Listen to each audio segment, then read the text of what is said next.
Everyone, welcome all of you. तो जो हमारी केबीएस एग्जाम वाली सीरीज चल रही है ना एसक्यूएल वाली, तो उसमें अभी हम जो कमांड्स पढ़ रहे थे ना, उसमें ये वाला जो था ना, मैंने बताया था आपको डीडीएल और डीएमएल वाली कमांड्स। ठीक है, तो क्रिएट में बता चुकी हूँ, मैंने सिर्फ रेफरेंस के लिए लिखा है, उसके आगे की कमांड्स हम करने वाले हैं। ठीक है, तो क्रिएट में क्या करते हैं हम, कल बताया था ना, तो क्रिएट में क्या क्रिएट होता है, स्ट्रक्चर क्रिएट होता है, जिसको हम स्कीमा बोलते हैं ना, स्कीमा क्रिएट करते हैं हम यहाँ से, किसका, टेबल का। तो सबसे पहले स्कीमा क्रिएट होगा, जब एक बार स्कीमा क्रिएट हो जाएगा उसके बाद हम उसमें वैल्यूज इंसर्ट करना शुरू करेंगे। तो जब ये क्वेश्चन भी आता है इसमें कई बार कि कौन कौन सी कमांड्स जो हैं वो कम्स अंडर आती हैं डीडीएल और कौन कौन सी कमांड्स आती हैं डीएमएल के अंदर। ये मैं आपको एक टेबल भी बनवा दूंगी, आप चाहो तो उसका रेफरेंस ले सकते हो। अभी मैं बता दे रही हूँ कि जो क्रिएट कमांड होती है ना, बेसिकली जिसमें हम स्कीमा क्रिएट कर रहे हैं, जहां बात स्कीमा की होगी पूरे एसक्यूएल में, जहां पे भी स्कीमा क्रिएट करने की, स्कीमा को चेंज करने की, स्कीमा को डिलीट करने की बात होगी, वो सारी की सारी कमांड जो होती है ना, वो डीडीएल के अंदर आती है, डेटा डेफिनेशन लैंग्वेज के अंदर। और जब बात होती है डेटा, जो टेबल के अंदर डेटा इंसर्ट है, जब उसके अंदर चेंजेस या उसके बारे में बात करना होता है, वो सारी कमांड डीएमएल के अंदर आती हैं, क्योंकि डेटा को क्या कर रहे हैं, मैनिपुलेट कर रहे हैं। फिर चाहे वो इन टर्म्स ऑफ एडिशन हो, डिलीशन हो, जो भी हो। ओके, तो ये जो क्रिएट कमांड है वो आएगी हमारी डेटा डेफिनेशन लैंग्वेज के अंदर। अब यानी यहाँ पे हम क्रिएट कर रहे हैं स्कीमा। कमांड मैंने कल बताई थी, एक बार फटाफट गो थ्रू कर लेते हैं। इसका सिंटैक्स होता है, स्टैंडर्ड फॉर्मेट है, क्रिएट टेबल, उसके बाद टेबल का नेम। टेबल का नेम कुछ भी हो सकता है, जो आप डेटाबेस क्रिएट करना चाह रहे हो, एम्प्लॉय का, स्टूडेंट का, कस्टमर का, जो भी आप क्रिएट कर रहे हो, आपको स्टैंडर्ड कीवर्ड लिखना है, क्रिएट टेबल, टेबल का नेम, उसके बाद ओपनिंग पैरेंथेसिस लगता है, और उसके बाद वो एट्रीब्यूट्स जो टेबल में, टेबल के स्कीमा में जो आप कॉलम्स लोगे ना, बेसिकली स्कीमा में मैंने बताया था ना इस तरीके से, तो जो आप यहाँ पे एट्रीब्यूट लोगे वो आपको यहाँ पे राइट डाउन करने पड़ते हैं। यहाँ तो मैंने ड्रॉ कर दिया और लिख दिया, पर यहाँ पे आपको प्रॉपर सिंटेक्स लिखना पड़ेगा। जैसे मैंने लिया एस नेम, यानी कि ये कॉलम में क्या जाएगा, एस नेम। उसका क्या मैंने लिखा कि नेम कैसा होना चाहिए, जो भी डेटा टाइप मैंने प्रीवियस लेक्चर में पढ़ाए थे कि कैरेक्टर टाइप का नेम होना चाहिए, और उसकी लेंथ होनी चाहिए 10, है ना। यानी कि इसके अंदर एस नेम में जो वैल्यू एंटर करेगा कोई भी यूजर, वो एक तो कैरेक्टर टाइप की होनी चाहिए, सेकंड उसकी लेंथ कितनी होनी चाहिए, 10 से एडिशनल लेंथ को नहीं लेगा। दूसरा मैंने एक टॉपिक लास्ट लेक्चर में आपको पढ़ाया था कंस्ट्रेंट का, कि कंस्ट्रेंट कब लगाते हैं, जब हम डेटाबेस के स्कीमा को क्रिएट कर रहे हैं। तो ये क्रिएट कमांड है, इससे हम क्या कर रहे हैं, स्कीमा क्रिएट कर रहे हैं। अब ये देखो, ये कंस्ट्रेंट लगाई है ना मैंने, जो मैंने कंस्ट्रेंट पढ़ाई थी, तो पहला था हमारा यूनिक और दूसरी कंस्ट्रेंट थी, आपको याद होगा, नॉट नल। ये मैंने लगाया नॉट नल। कब लगाया, जब डेटाबेस का स्कीमा क्रिएट हो रहा है, लिखा है मैंने नॉट नल। तो इसका मतलब क्या होगा कि जो स्टूडेंट का नेम है वो कैरेक्टर टाइप का होना चाहिए, उसकी लेंथ 10 होनी चाहिए मैक्सिमम, और वो कॉलम नॉट नल, यानी उसमें एंट्री करना कंपलसरी है, आप उसको ब्लैंक नहीं छोड़ सकते। ठीक है, उसके बाद सेकंड मैंने लिया स्टूडेंट आईडी, यानी कि ये कॉलम में चला गया स्टूडेंट आईडी, वो किस टाइप का होना चाहिए, नंबर टाइप का होगा, उसका साइज मैक्सिमम 5, यानी कि 1 2 3 4 5 तक कुछ भी ले लेगा वो, 5 से प्लस नहीं लेगा। थर्ड कॉलम में देखा एड्रेस लेना है मुझे, थर्ड कॉलम में चला गया एड्रेस। ठीक है, एड्रेस भी किस टाइप का होना चाहिए, वेर क्या है, जो अभी हमने डेटा टाइप स्टडी किए थे, combination of integer and character, वो वेर क्या टाइप का होना चाहिए, और उसकी लेंथ मैंने दे दी 20, यानी कि मैक्सिमम एड्रेस जो है वो आप 20 कैरेक्टर तक एंटर कर सकते हो। और ये हो गया सेमीकोलन। तो ये क्या हो गया, इस कमांड का मतलब क्या है, ये बन गया आपका अभी स्ट्रक्चर। ठीक है, ये अभी आपका स्ट्रक्चर बन गया। इसको मैं बना देती हूँ जिससे कि आपको ना वैल्यू एंटर करो तो समझ आए। यानी कि क्रिएट टेबल जो हमने कमांड लिखी है, इसका पर्पस क्या हुआ, आपके एसक्यूएल में इस तरीके से टेबल बन गई, जिसका नाम उसने रख दिया स्टूडेंट, पहले कॉलम में उसने लिख दिया एस नेम, सेकेंड कॉलम में S I D, third column में एड्रेस, और उसने कंस्ट्रेंट भी लगा दी कि ये जो एस नेम है ये नॉट नल होना चाहिए। कब लगा दी, क्रिएट होते वक्त। अब आते हैं, अब इतना जब बन गया, अब किसकी बारी आएगी, अब जब डेटाबेस क्रिएट हो गया तो डेटाबेस में वैल्यू इंसर्ट करना स्टार्ट करेंगे, यानी कि अब यहाँ पे काम हम टपल की एंट्री स्टार्ट करेंगे। तो जब हम इंसर्ट कराते हैं डेटाबेस में वैल्यू, यानी कि अब बात हो रही है डेटाबेस के अंदर की, डेटाबेस के अंदर कैसे काम होगा, यानी कि ये जो आया इंसर्ट, ये किसके अंदर जाएगा, डीएमएल के अंदर, क्योंकि स्ट्रक्चर की बात नहीं हो रही है, वैल्यूज की बात हो रही है। तो insert command comes under DML, data manipulation language. आप देखो इसकी कमांड को कैसे लिखते हैं। इंसर्ट, जैसे यहाँ क्रिएट कीवर्ड था, इंसर्ट इनटू, कि आपको लिखना ही लिखना है, इंसर्ट इनटू टेबल का नेम। टेबल का नेम जो आपके टेबल का नेम है, आपने क्रिएट करते वक्त दिया है, वो आप दे सकते हो, टेबल का नाम लिख दिया, इंसर्ट इनटू टेबल का नेम, उसके बाद पैरेंथेसिस ओपन होगा, यहाँ पे वो सारे एट्रीब्यूट्स आएंगे जो स्टूडेंट टेबल में एग्जिस्ट करते हैं। यानी कि स्टूडेंट टेबल में एग्जिस्ट करता है स्टूडेंट का नेम, स्टूडेंट का आईडी, स्टूडेंट का एड्रेस, और कोशिश करें कि ये उसी फॉर्मेट में हम लिखें जिस फॉर्मेट में ये एट्रीब्यूट एक्चुअली डेटाबेस में है।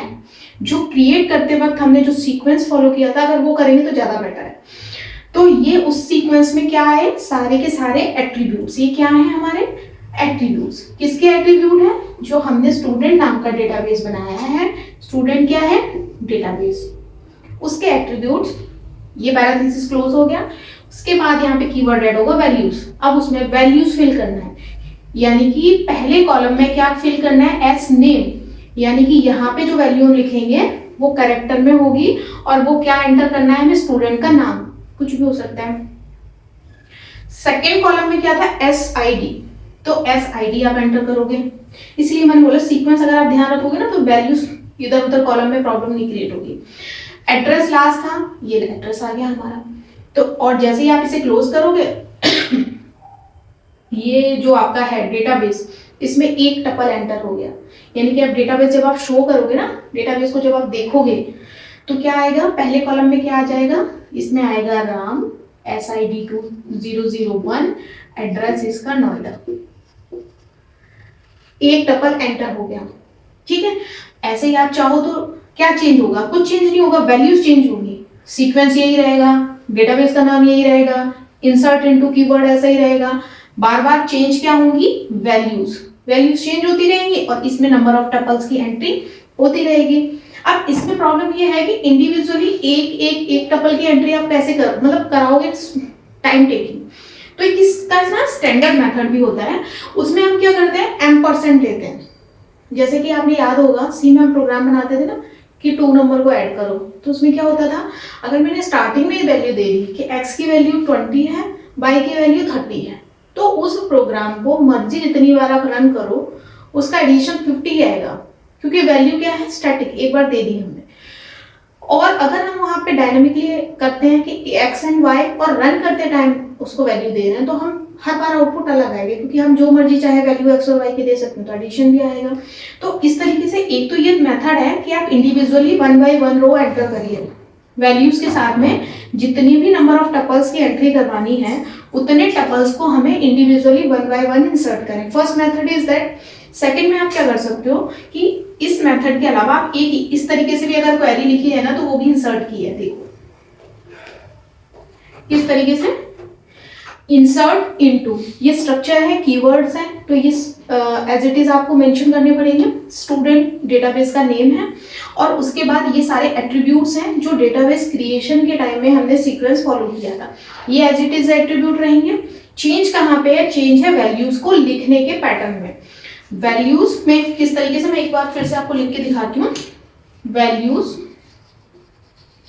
हम उसमें क्या कर रहे थे, वैल्यू खुद एंटर कर रहे थे। जैसे स्टूडेंट नेम था तो मैंने इस टपल में खुद राम जैसे था ना, तो मैंने राम एंटर किया था। अब यहाँ पे मैं क्या कर सकती हूँ, यहाँ पे मैं कर सकती हूँ enter %s name comma %SID comma %address. इससे क्या होगा, ये एक स्टैंडर्ड फॉर्मेट हो गया। इसमें क्या होता है, जब आप रन करोगे ना इसको क्वेरी, तो हर बार वो आपसे पूछेगा, तो आप उस फील्ड में एंट्री कर दो, तो वो इजी तरीका होता है कि यहाँ से आप स्टैंडर्ड फॉर्मेट लिख दिया और उसके बाद आप चेंज कर सकते हो। यहाँ पे ये है कि आप हर बार हर एक वैल्यूज को एंटर करो, तो दोनों मेथड से इंसर्ट कमांड चलती है, आपकी जैसी नीड हो उस हिसाब से आप इसको यूज कर सकते हो। तो अब ये दो क्लियर हुई आपको। एक तो क्रिएट स्ट्रक्चर के लिए यूज होती है, स्कीमा क्रिएट होता है। इंसर्ट, जब स्कीमा क्रिएट हो गया, एट्रीब्यूट डिफाइन हो गए, कंस्ट्रेंट डिफाइन हो गई, उसके बाद टपल्स की एंट्री के लिए यूज होती है इंसर्ट कमांड। तो इंसर्ट कमांड किसके अंदर आती है? डेटा मैनिपुलेशन लैंग्वेज के अंदर। ठीक है, यहां तक देखो, फिर उसके आगे मैं बताती हूँ रिमेनिंग कमांड्स। ठीक है, तो इंसर्ट समझ आ गया। इन दोनों में से कोई भी आप स्टैंडर्ड मेथड यूज कर सकते हो जो आपको इजी लगे, और structure as it is follow करना है आपको ना, जो कीवर्ड जहां यूज होने हैं वो एज इट इज वहां यूज हो, अदरवाइज यहाँ पे ना एरर प्रोड्यूस करेगा एसक्यूएल। अब अगर मैं बात करूं आपसे डिलीट की, ठीक है,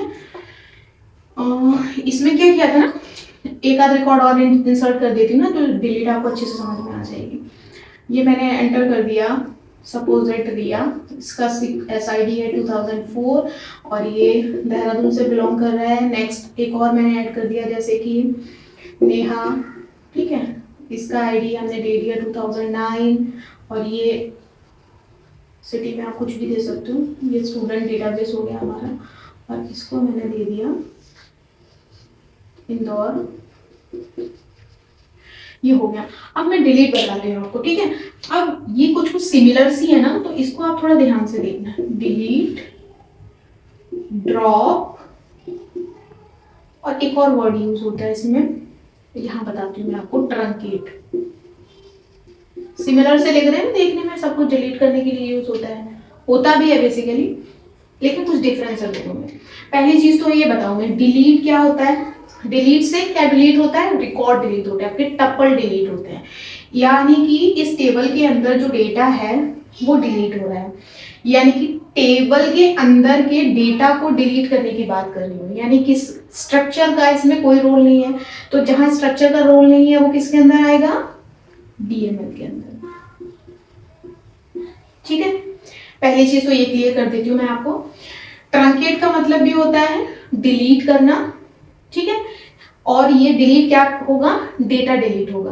तो यहाँ पे भी स्ट्रक्चर से कोई लेना देना नहीं है, तो ये भी आएगा डेटा मैनिपुलेशन लैंग्वेज के अंदर। अब नाउ कम्स ड्रॉप। ड्रॉप थोड़ा सा डिफरेंट होता है, ये डेटा डेफिनेशन के अंदर आता है। कैसे, मैं बताती हूँ। सपोज दैट, पहले डिलीट का करते हैं। डिलीट करना है, मान लो मुझे डिलीट करना है डेटाबेस के अंदर का डेटा, मुझे डिलीट करना है। अब दो तरीके से हो सकता है। एक तो ऑप्शन ये है कि मुझे स्टूडेंट नाम का जो डेटाबेस है उसके सारे रिकॉर्ड डिलीट करने हैं, सारे टपल्स डिलीट करने हैं, तो आप कर सकते हो।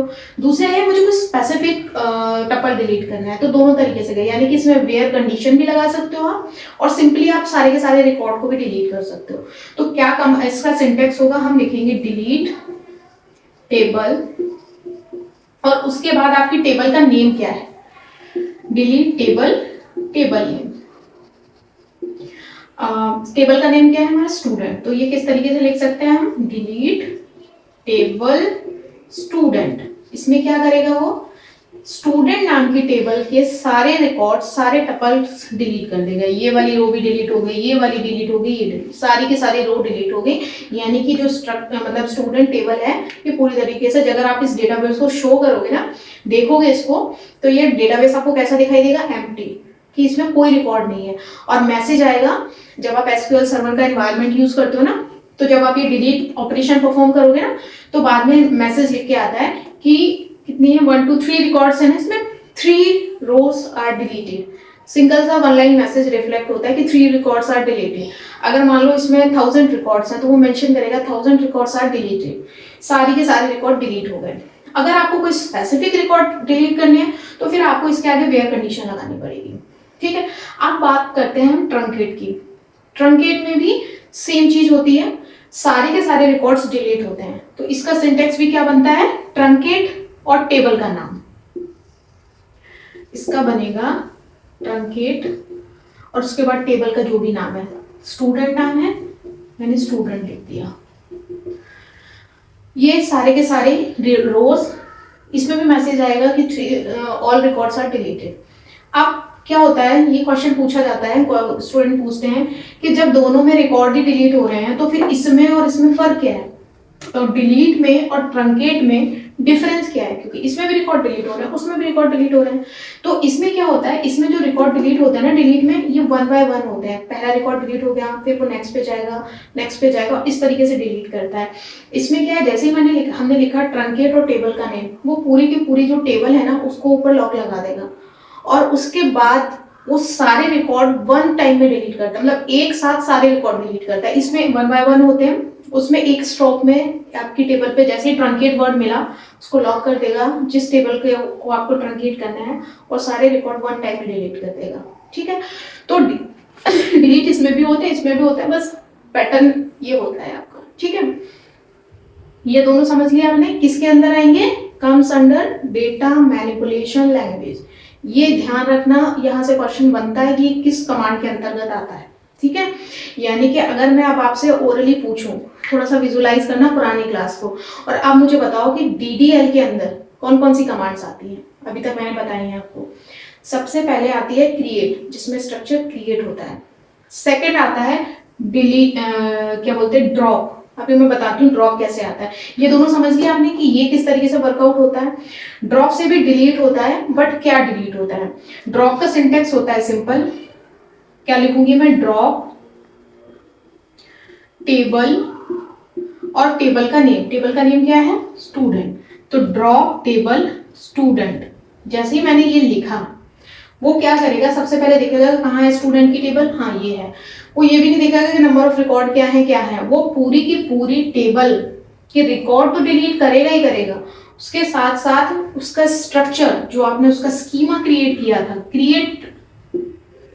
वो पूरा का पूरा स्कीमा डिलीट हो जाएगा। ठीक है, यानी कि क्या हुआ इसमें?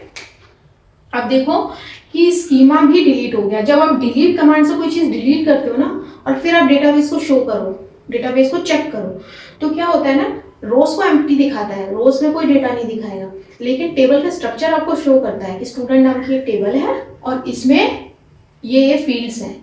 रिकॉर्ड डिलीट हो गए लेकिन बाकी टेबल एग्जिस्ट करती है, स्ट्रक्चर एग्जिस्ट करता है। ट्रंकेट में भी जो स्ट्रक्चर है ना वो एग्जिस्ट करता है।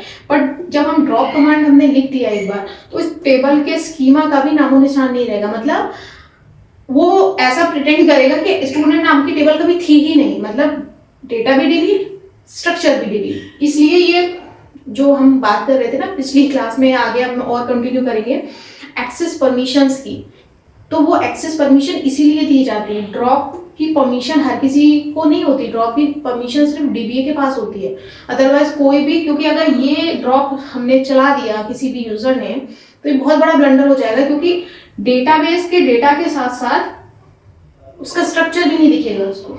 यानी कि किसी भी ऑर्गेनाइजेशन के लिए उसका सबसे इंपॉर्टेंट एसेट्स क्या होता है? डेटा ही होता है। तो डेटा की सिक्योरिटी इसीलिए, एक्सेस परमिशन भी इसीलिए दी जाती है कि कौन किस टाइप की कमांड्स रन कर सकता है और वो सारी चीजें। तो ड्रॉप किसके अंदर आएगा? DDL में। क्यों? क्योंकि यहाँ पे बात उसके स्ट्रक्चर की भी है। वहां पे क्रिएट से क्रिएट हो रहा था, ड्रॉप से पूरी तरह से डिलीट हो रहा है। तो ये कमांड्स आप एक बार देख लो, फिर मैं आपको एक लिस्ट बना देती हूँ DD और DML कमांड की। डिलीट, ड्रॉप और ट्रंकेट। आई होप ये तीनों समझ आए होंगे। तो अब तक हमने कितने कर लिए? Create, insert, delete, drop, truncate. यहाँ तक हमने कंप्लीट कर लिए हैं। ठीक है, ये किसके ऑपरेशन से? डेटाबेस के साथ में हम ऑपरेशन परफॉर्म कर रहे हैं। ठीक है, अब हमारे पास दो ही बचते हैं। अगर इस क्लास में हो पाए तो ठीक है, अदरवाइज हम नेक्स्ट क्लास में कंटिन्यू करेंगे। Update and alter.